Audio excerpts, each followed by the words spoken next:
tardes. Bienvenidos a otra nueva emisión de su programa Buena Salud.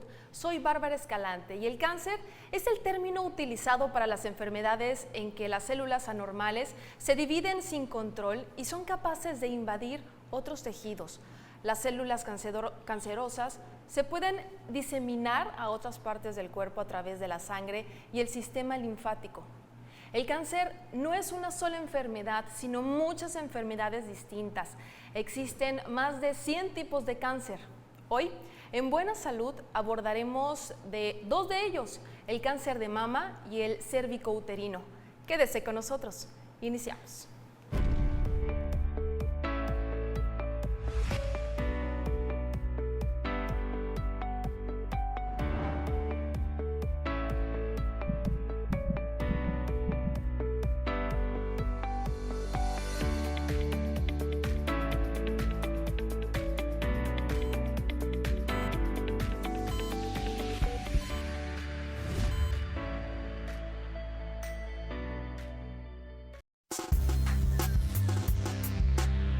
Cáncer es el nombre que se da al conjunto de enfermedades relacionadas. En todos los tipos de cáncer, algunas de las células del cuerpo empiezan a dividirse sin detenerse y se diseminan a los tejidos del derredor. El cáncer puede empezar casi en cualquier lugar del cuerpo, el cual está formado por trillones de células. Normalmente, las células humanas crecen y se dividen para formar nuevas células a medida que el cuerpo las necesita. Cuando las células normales envejecen o se dañan, mueren y células nuevas las reemplazan.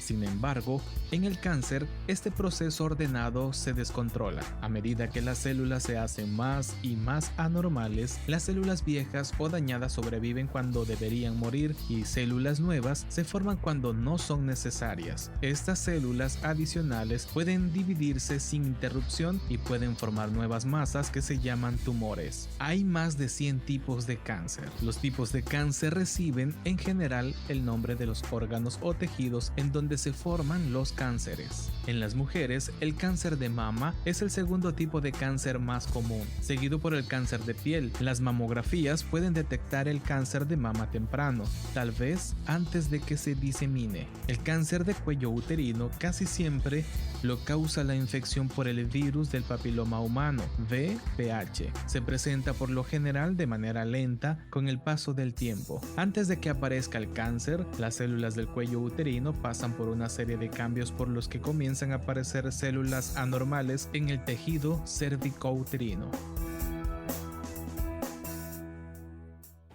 Y bueno, en el estudio se encuentra la doctora Amairiani de la Cruz Hernández, médico de primer contacto. Bienvenida, doctora, ¿qué tal? Muchas gracias por la invitación. Vamos a hablar de un tema que es difícil para muchos, que es el cáncer, pero de dos en especial para nosotras las mujeres, el cáncer de mama y el cáncer cérvico-uterino.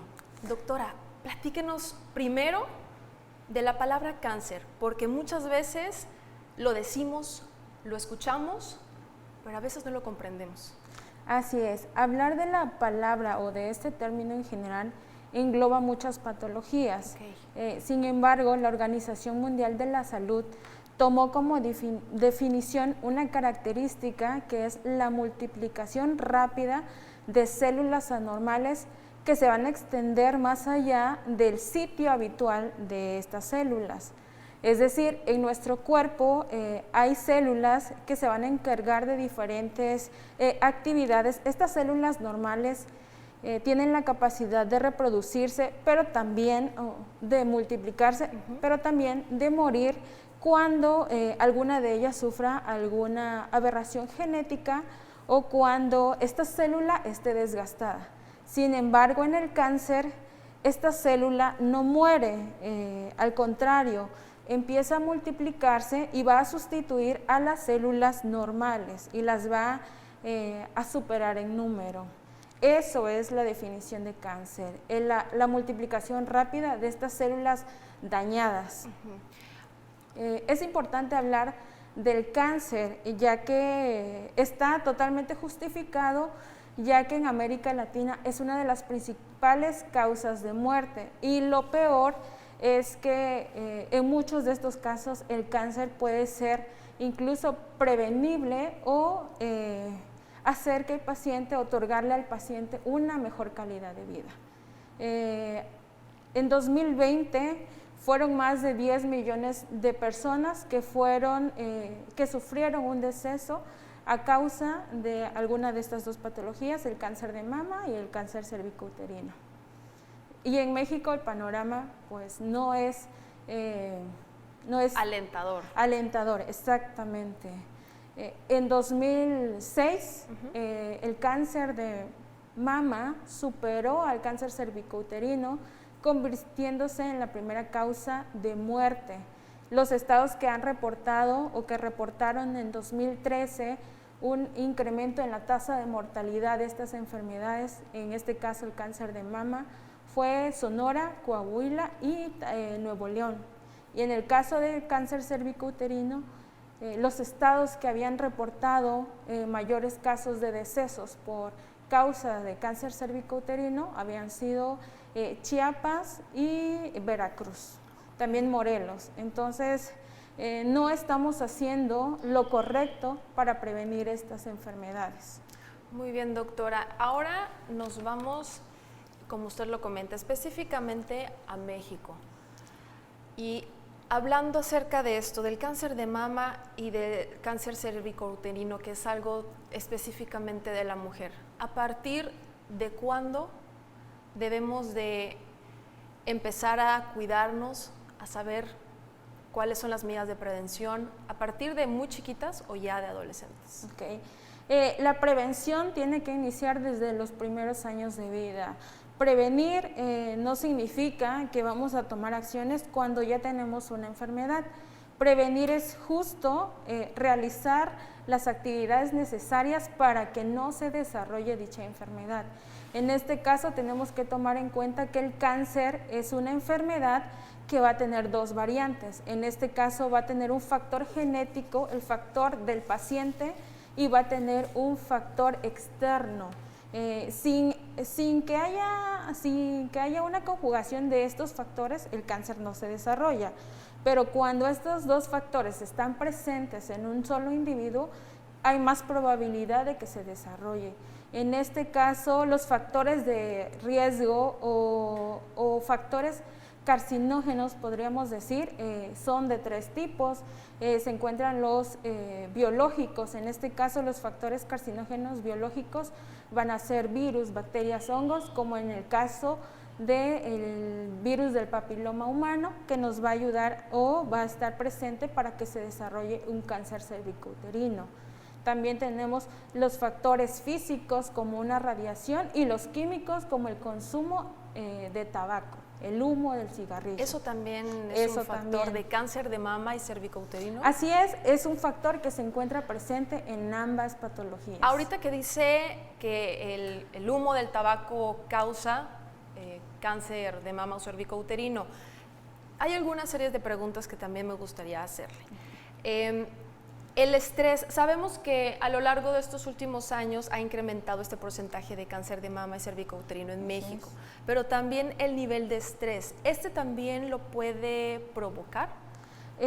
Como tal, el cáncer cervicouterino no podríamos decir que es el estrés directamente.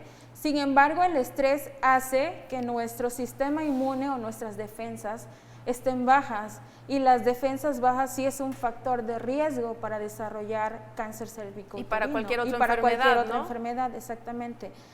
Ya que entendemos cuáles son las interacciones que tiene que haber para que se desarrolle el cáncer, tenemos que saber qué es un factor de riesgo. El factor de riesgo es aquella condición o exposición que va a tener el individuo y que va a hacer que aumente la probabilidad de padecer alguna enfermedad. En este caso, si hablamos de cáncer de mama, por ejemplo, un factor de riesgo es el hecho de ser mujeres. Nada más por eso. Las mujeres vamos a tener una mayor probabilidad para desarrollar este tipo de cáncer.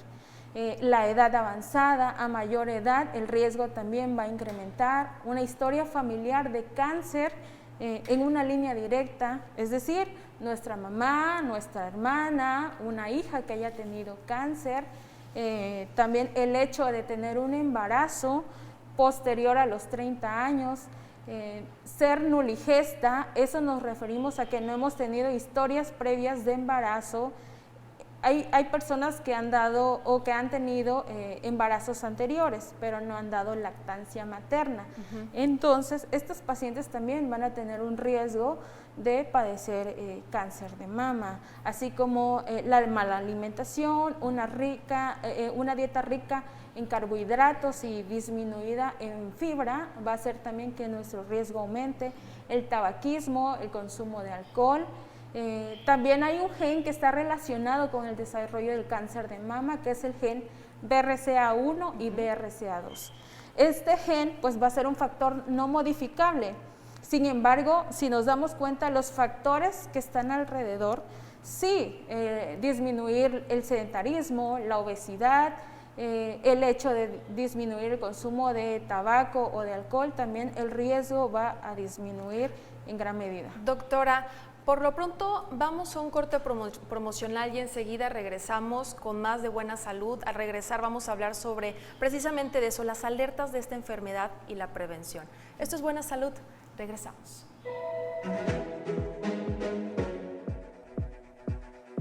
Dichos y hechos. Puede haber vida después del cáncer de mama. El prerequisito es la detección temprana.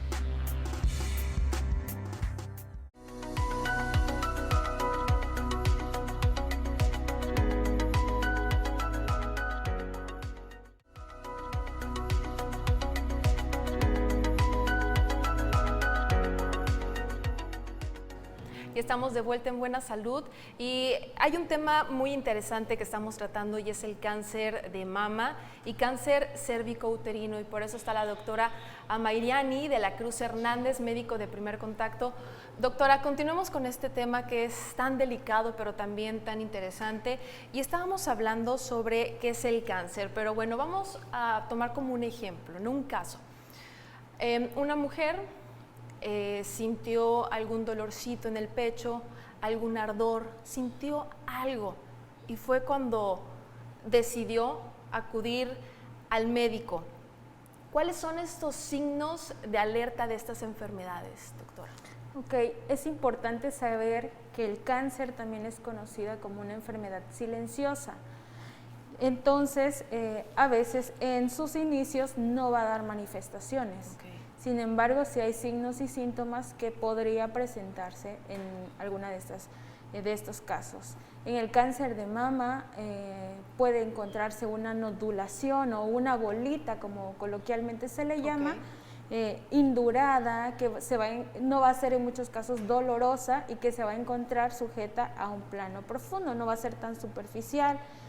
También van a haber alteraciones cutáneas, como es la salida de secreción a través del pezón, retracción del pezón, piel de naranja, e incluso estas secreciones pueden ser purulentas o pueden ser sanguinolentas.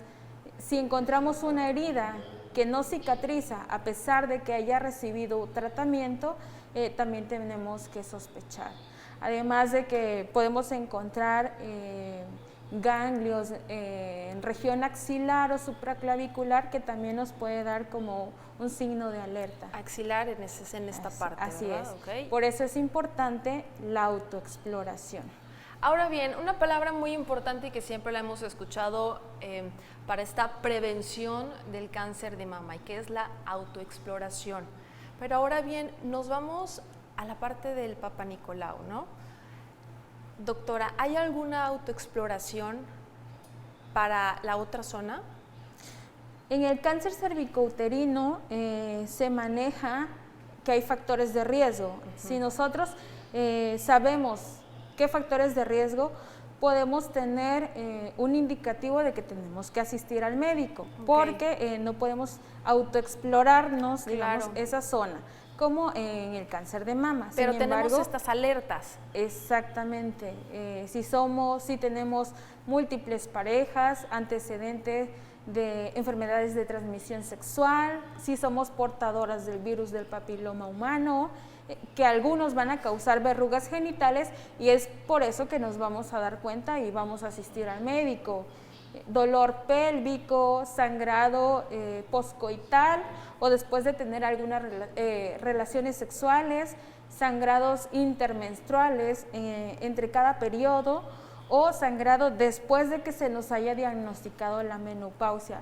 Por ejemplo, una paciente que se le diagnosticó menopausia y que ya tiene más de 2 años sin menstruar, a los 3 años presenta nuevamente sangrado. Esta paciente tiene que acudir a su médico para que se le realice una prueba de tamizaje. Esa es una de las alertas. Y bueno, ahora, después de esa incomodidad que tuvo la mujer en el caso, regresemos al ejemplo, va con su médico y después de un cierto tiempo le dice, ¿sabes qué? Tienes cáncer. ¿Cómo confirmar realmente que es cáncer o no? Porque a veces la parte psicológica también nos juega muy mal, ¿no? Pero ¿cómo confirmarlo? ¿Nos tenemos que ir con otro médico? ¿Cómo? Claro, el paciente tiene la libertad, tiene que tener la confianza y la libertad de escoger o de buscar al médico de su preferencia, incluso de tener diversas opiniones. Sin embargo, el diagnóstico certero va a ser a través de un estudio histopatológico. Histopatológico. ¿Qué quiere decir histopatológico? Se va a estudiar el tejido y nosotros con eso vamos a saber si realmente es cáncer o no, o hasta qué plano o qué tan avanzada está la lesión precancerosa o cancerosa. Si no tenemos un estudio de esta magnitud, nosotros no podríamos confirmar el diagnóstico de cáncer. Sin embargo, sí podríamos hacer un tamizaje. El tamizaje se refiere a esas pacientes que no van a presentar síntomas y que con este estudio se puede diagnosticar de manera precoz que una paciente tenga algún tipo de lesión precancerosa y ellas no van a mostrar síntomas. Por eso es el tamizaje, por eso la importancia de realizar estudios de tamizaje. Claro, y hay una etapa, usted dice que es más propensa una mujer después de la menopausia, ¿no? Que es aproximadamente después de los 40, 45 años. Así es. ¿No? ¿Se puede tener cáncer a muy temprana edad? Así es. De hecho, uno de los factores de riesgo para cáncer cervicouterino es tener una edad entre 25 a 64 años. Entre 25 a 64 años. 64 años. Okay. Entonces, este intervalo de edad es un factor de riesgo para padecer este tipo de cáncer cervicouterino. Entonces, a todas las mujeres mayores de 25 años les podemos ofrecer ya una prueba de tamizaje. Incluso a las mujeres que ya iniciaron actividad sexual y que no tengan esta edad, pueden iniciar ya con sus pruebas de tamizaje. Y las pruebas de tamizaje para cáncer cervicouterino van a ser la citología cervical, es decir, el Papá Nicolau, puede ser la colposcopía también a través de una reacción con ácido acético. También podemos encontrar la prueba de PCR o una prueba de captura de híbridos. Estos son los tamizajes. Sin embargo, la prueba de elección para el cáncer cervicouterino va a ser el Papá Nicolau. Y para cáncer de mama, la prueba de tamizaje va a ser la mastografía. Sin embargo, tenemos otras herramientas como es la autoexploración a partir de los 20 años y también la exploración clínica, que esta va a ser ya realizada por alguien experto en la materia y va a ser ofrecida a partir de los 25 años de manera anual. Ok, también ya cuando una persona tiene cáncer se le detecta, el médico también define lo avanzado que puede estar. ¿Cómo se divide eso? Ok, en ambas situaciones se va a catalogar de diferente manera. De hecho, no es se maneja por escalas, no se va a utilizar la misma escala en cáncer de mama y en cáncer cervicouterino. Por ejemplo, en cáncer de mama estamos utilizando la palabra BI-RADS, que es una escala, y en cáncer de mama es el BI-RADS. Y en cáncer cervicouterino utilizamos el sistema Bethesda, que es el reporte que se da en un estudio de citología cervical. Sin embargo, todos estos estudios, si se hacen de manera precoz o de manera temprana, pueden disminuir el riesgo de que se desarrolle una lesión aún más grave. Y todo va a depender del nivel al que esté, qué tan grande sea la lesión y aparte a nivel de qué profundidad esté. También hay cáncer que realiza metástasis, entonces, ¿qué es metástasis? La metástasis hace referencia a que el tumor maligno o esas células malignas migraron hacia otra parte del organismo. Okay. Entonces, el tratamiento va a ser diferente. Aquí hablamos de pacientes y no como tal de una enfermedad, porque en cada persona el tratamiento va a ser diferente. El diagnóstico se va a realizar a lo mejor a temprana edad o se va a realizar en etapas avanzadas. Entonces, el tratamiento va a ser diferente, el manejo va a ser diferente, incluso los síntomas, los signos va a ser diferente. Muy bien, doctora, vamos a un corte promocional y enseguida regresamos con más de este tema tan importante que es el cáncer de mama y el cáncer cérvico-uterino aquí en Buena Salud.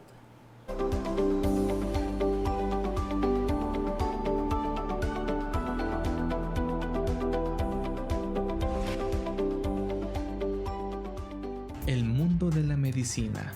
Usted puede reducir su riesgo de adquirir cáncer tomando decisiones saludables como mantener un peso saludable, evitar el tabaquismo, limitar la cantidad de alcohol que consume y proteger su piel del sol. También puede realizarse pruebas de detección con regularidad. Se puede descubrir de manera temprana el cáncer de mama, de cuello uterino y colorectal, colon, y es cuando el tratamiento suele ser más eficaz. Se recomienda que algunas personas con riesgo alto de cáncer de pulmón se hagan pruebas de detección. Las vacunas también pueden ayudar a reducir el riesgo de cáncer. La vacuna contra el virus del papiloma humano, VPH, ayuda a prevenir la mayoría de los cánceres de cuello uterino y algunos cánceres de vagina y de vulva. La vacuna contra la hepatitis B puede reducir el riesgo de contraer cáncer de hígado. Recuerde, todo está en la detección temprana.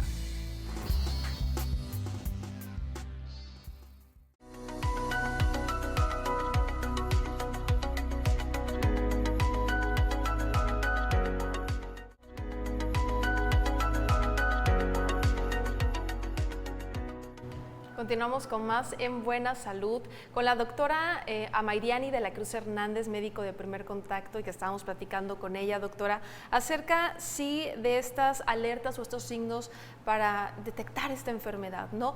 Pero, ¿cuáles son esas medidas de prevención que también es mucho más importante? Ok, si conocemos los factores de riesgo, vamos a disminuir el hecho de tener presente estos factores. Una buena alimentación nos va a disminuir un factor de riesgo, la ingesta o la disminución de la ingesta de alimentos ricos en carbohidratos o ultraprocesados también nos va a disminuir el desarrollo de ciertas enfermedades, no solamente del cáncer cervicouterino o cáncer de mama. La actividad física, la disminución de la obesidad, del consumo de tabaco, de alcohol, pero también hay otras medidas específicamente para cáncer de mama y cáncer cervicouterino. En este caso, para el cáncer cervicouterino, una de las medidas que se está tomando es la vacunación. Okay. El uso de las vacunas para el virus del papiloma humano.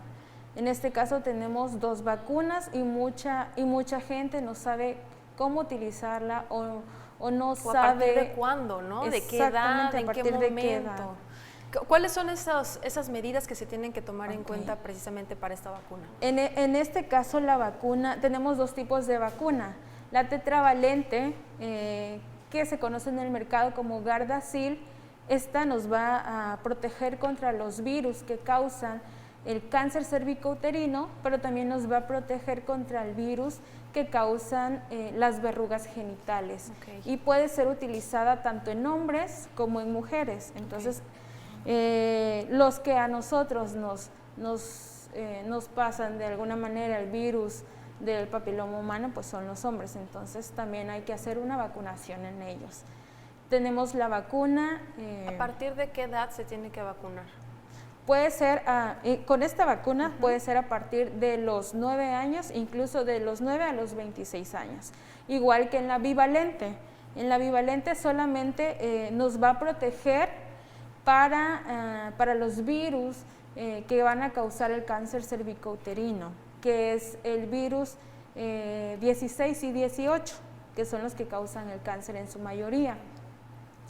Estas vacunas se pueden utilizar, como ya lo mencioné, a partir de los 9 a los 26 años.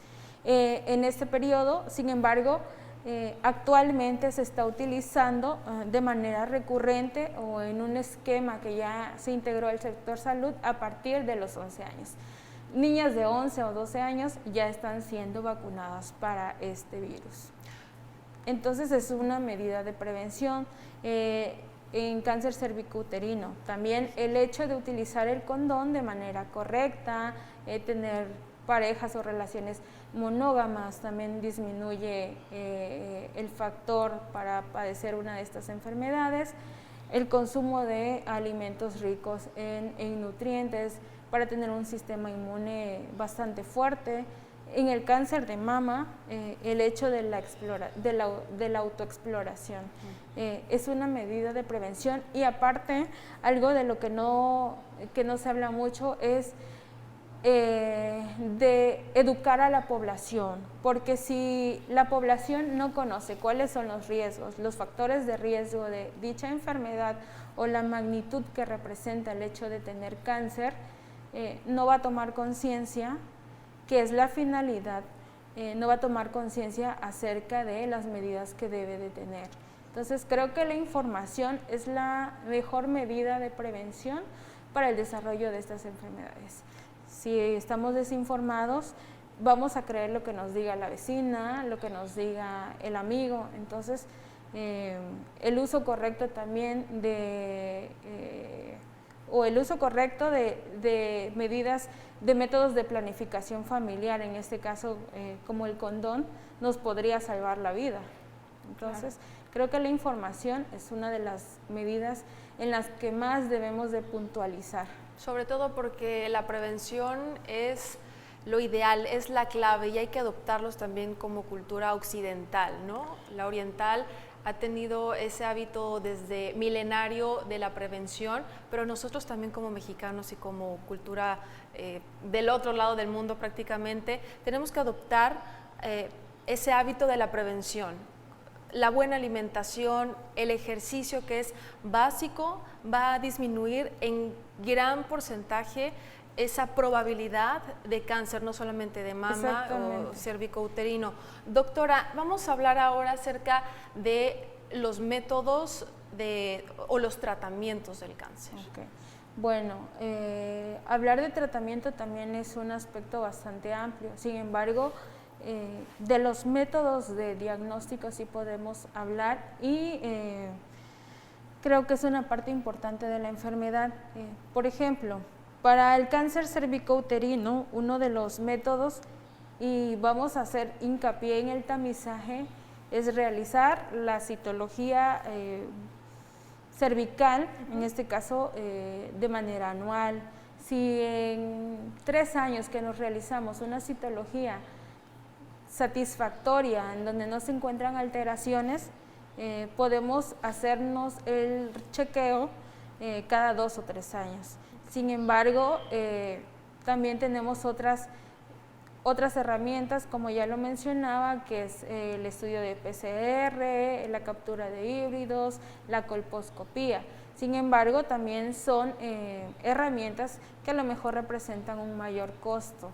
Creo que las herramientas de tamizaje que son de elección son de menor costo y son también herramientas que son muy factibles de utilizar. En el cáncer cervicouterino, le decía, la herramienta más utilizada o la de elección es la citología vaginal, y en el cáncer de mama la mastografía. La mastografía se puede ofrecer a pacientes entre 40 y 69 años de edad. Este es un periodo en el que se debe de hacer una mastografía de manera bianual.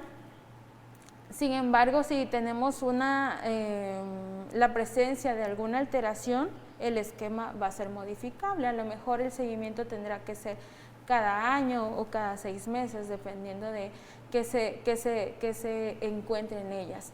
Se ofrece a partir de los 40 años porque en mujeres más jóvenes la mama es más densa y el costo y el efecto de la mastografía pues es un costo elevado, pero tampoco, no nos garantiza que sea una buena herramienta de tamizaje. Entonces, por eso se ofrece a partir de esta edad. Doctora, también cuando decimos cáncer de mama pensamos siempre lo extremo, ¿no? Muchas veces cuando decimos cáncer pensamos en cirugía, en quitar el pecho, en quitar la mama. ¿Es eso el caso de todas las mujeres? Claro que no. El cáncer de mama, si es detectado a tiempo, se ofrecerán diferentes tratamientos. La cirugía o la mastectomía radical no se va a dar en todos los casos. Hay tratamientos que van a ser de manera local, como es la mastectomía o la radioterapia, pero también hay otras herramientas como la quimioterapia o hormonoterapia. Entonces, no es el mismo caso para todas ellas. Si nosotros encontramos 2 personas que tienen la misma enfermedad, el tratamiento va a ser totalmente diferente. Incluso la edad juega un factor muy importante, las comorbilidades, es decir, enfermedades que tengamos concomitante al cáncer de mama o al cáncer cervicouterino, y también el sistema inmune. Hay enfermedades que van a debilitar gravemente el sistema inmune y eso también afecta al tratamiento que se le pueda ofrecer al paciente. Pero el hecho de detectar de manera temprana una lesión precancerosa disminuye el riesgo de morbilidad y aumenta el riesgo de cura. Y además el costo del tratamiento va a disminuir. Entonces, lo más importante es prevenir. Y sobre todo cuando hay un antecedente familiar, eso también es muy importante. Cuando tenemos a nuestra madre, nuestra abuela, prima, hermana, que ya tuvo cáncer de mama, también nosotras tenemos esa gran probabilidad, ¿no, doctora? Es un factor de riesgo, sí, el tener un paciente en línea directa, como nuestra mamá, nuestra hermana o una hija que presente cáncer de mama, pero no significa que lo vayamos a desarrollar. ¿Qué tan preocupada u ocupada debemos estar ante eso? Debemos de estar ocupadas. En una paciente que tiene ese antecedente de un familiar directo de haber tenido cáncer, esa persona debería de iniciar 10 años atrás con estas pruebas de tamizaje, con la autoexploración y con la disminución de los factores de riesgo. 10 años después del caso más joven que se haya presentado en la familia. Ok, muy bien, muchísimas gracias, doctora. Por lo pronto vamos a otro corte promocional y enseguida regresamos a Buena Salud.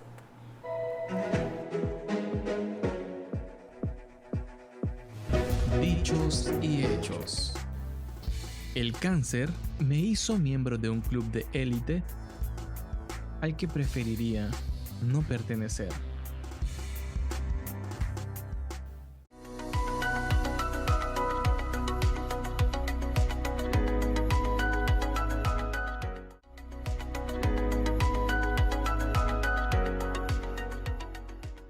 ¿Y cuál es el seguimiento después de haber tenido la noticia que tienes cáncer de mama o cáncer cérvico-uterino? Ese es el siguiente tema con la doctora Amairiani de la Cruz Hernández, médico de primer contacto. Continuamos con la plática. Doctora, ¿qué pasa después que nos dicen tienes que tomar quimioterapia, radioterapia? Primero, antes de todo eso, ¿Cuál es la diferencia?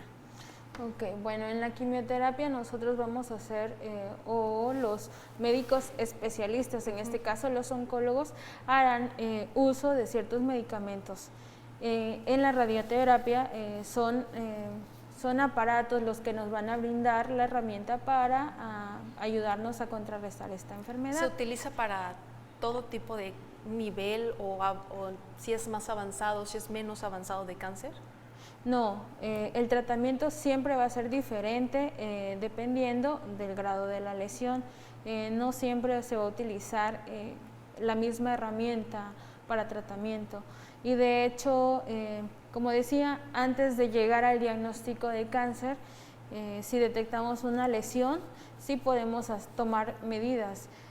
Una paciente que tiene una citología cervical o un Papá Nicolau alterado es una paciente que debemos de referir a un segundo nivel o a una clínica de colposcopía. De hecho, esa paciente tiene que ser localizada antes de las 4 semanas para que se pueda realizar la referencia y para que se pueda repetir la prueba. Es una enfermedad que abarca o que va a afectar toda nuestra vida, la vida de nuestros familiares, entonces sí tenemos que ser cautelosos en cómo realizar, incluso en cómo dar la noticia a estos pacientes.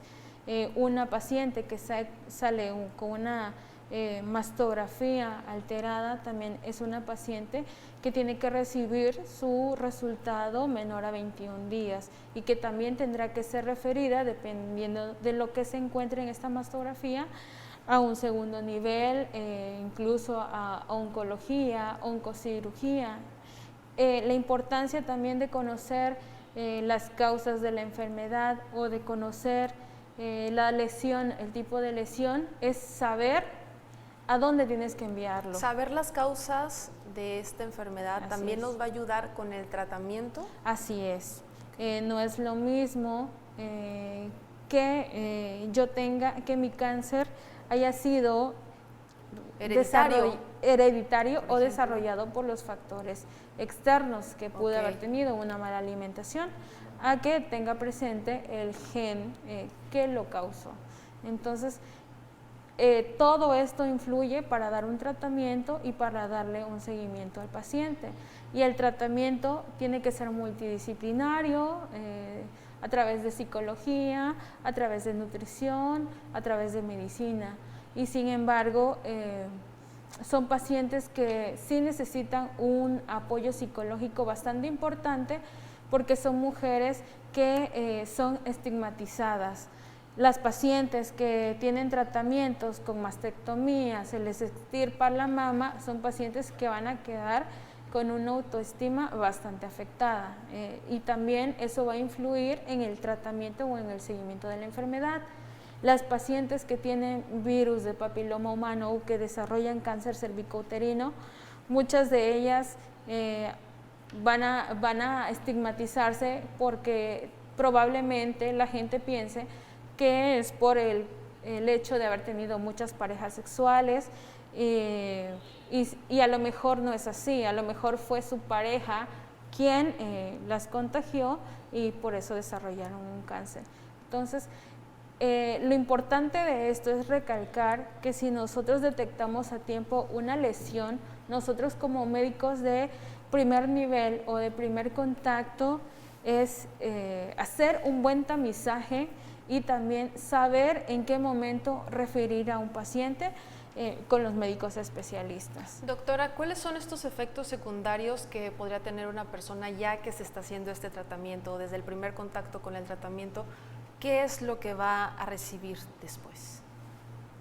Los efectos secundarios son variables y en muchos casos, pero sí hay efectos que se van a presentar, como es la pérdida de la caída del cabello. Ajá, así es, la caída del cabello. Muchos pacientes van a tener dolores, incluso dependiendo del tratamiento que se les dé es lo que pueden presentar. Muchos pacientes tienen resequedad en mucosas, en los ojos, en la boca, entonces van a presentar diversas alteraciones, igual que, por ejemplo, pacientes que reciben tratamiento para cáncer cervicouterino van a tener dolor si tienen algún tipo de actividad sexual, van a presentar también resequedad en las mucosas, en la mucosa vaginal, y el dolor, la caída de cabello, la pérdida del apetito, el cansancio,